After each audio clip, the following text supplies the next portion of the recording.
ஹினாட்டாவும் Naruto ரொம்ப கஷ்டப்படுறான்னு சொல்லிட்டு Naruto வந்து பாத்தீங்கன்னா வீட்டுல கொண்டு போய் விடுறான். ஹினாட்டா கிட்ட அப்படியே சொல்றான், நரட்டோ ரொம்ப டயர்டா இருக்கான், அவனை ரெஸ்ட் எடுங்கன்னு சொல்லி நம்ம ஹினாட்டா வந்து சொல்றா, புருட்டோ ரொம்ப நேரம் பாத்தீங்கன்னா கொஞ்சம் வித்தியாசமா நடந்துக்கிறான். ஹினாட்டா இப்படி சொன்னதை பார்த்துட்டு நம்ம சிக்கமாரு ஒரு நிமிஷம் மிரள ஆரம்பிக்கிறான். டக்குன்னு பாத்தீங்கன்னா ஒரு சவுண்ட் நம்ம புருட்டோ கத்துற மாதிரி ஒரு சவுண்ட் கேக்குது. நரட்டோ பாத்தீங்கன்னா பதில் அடிச்சு ஓடி வரான், என்னடா ஆச்சுன்னு சொல்லிட்டு. நம்ம புருட்டோவும் கால் மேல காலை போட்டுட்டு பாத்தீங்கன்னா அந்த ஒரு படத்துல ஒரு டைலாக்லாம் பேசிக்கிட்டு இருக்கான், என் கண்ணை வச்சு இந்த உலகத்தை காப்பாத்த போறேன், மான்ஸ்டர் எல்லாம் கொல்ல போறேன் அப்படின்னு சொல்லி பாத்தீங்கன்னா ஒரு டைலாக் பேசிட்டு இருக்கான்.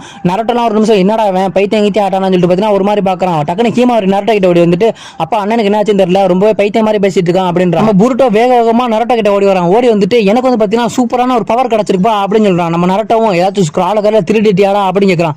என்னது ஸ்க்ராலா, அதை பத்திலாம் ஏன் என்கிட்ட கேட்கறீங்கன்னு சொல்லி புருட்டோ சொல்லிக்கிட்டு இருக்கான். உடனே நம்ம சிக்கமாரு சொல்றான், நாங்க படிக்கும்போது பாத்தீங்கன்னா ஒருத்தன் ஸ்க்ரால திருடுவான், அதே மாதிரி தான் திருடி பாத்தீங்கன்னா சூப்பரான பவர்லாம் அவனுக்கு கிடைச்சிச்சு அப்படின்னு சொல்றான். புருட்டோவும் அவனை பத்திலாம் எதுக்கு என்ன கூட கம்பேர் பண்றீங்க அப்படின்னு சொல்றான். இதை பாத்தீங்கன்னா யாரோ சொல்றான்னு பாத்தீங்கன்னா நம்ம சிக்கமாரு நரட்டோ தான் சிம்பாலிக்கா சொல்லிக்கிட்டு இருக்கான். நம்ம ஹினாட்டாலாம் அப்படியே பின்னாடி சிரிக்க ஆரம்பிக்கிறா. உடனே நம்ம நருட்டோ